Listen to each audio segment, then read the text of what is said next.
Magandang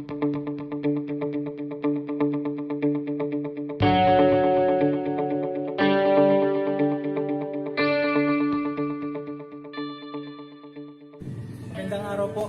Ako po si shooting guard ng Iriga City, Oragons. At ito po ang iBasketball.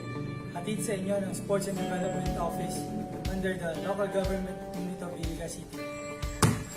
Ngayong araw ay tuturuan ko kayo ng basic shooting at ilang tips na maaari ninyong magamit sa paglalaro ng basketball. First tip for basic shooting is your leg. Right foot forward if you're right-handed, left foot forward if you're left-handed.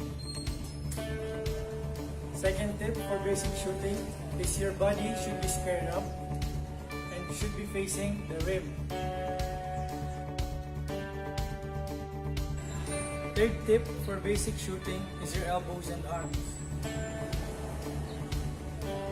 Elbows should be on L shape and your offhand should be supporting the other side of the ball.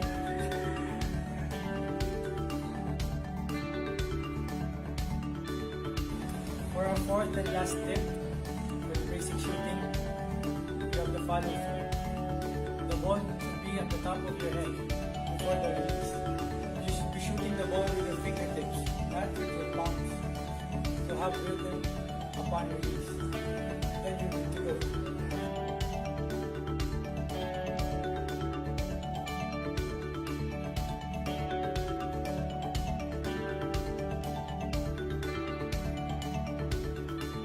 Yung issue ng team niya, which was size, ngayon nakuha niya si Mayor Madel, which is a big small forward, and also si Gotlandera to man the middle. Samantala, sa kabila, sasagot mula sa malayo si Jester Olea, 3 points. Keep the others out of foul trouble. Ito nga yung sinasabi mo, yung nagsisingko na si Leona Horda.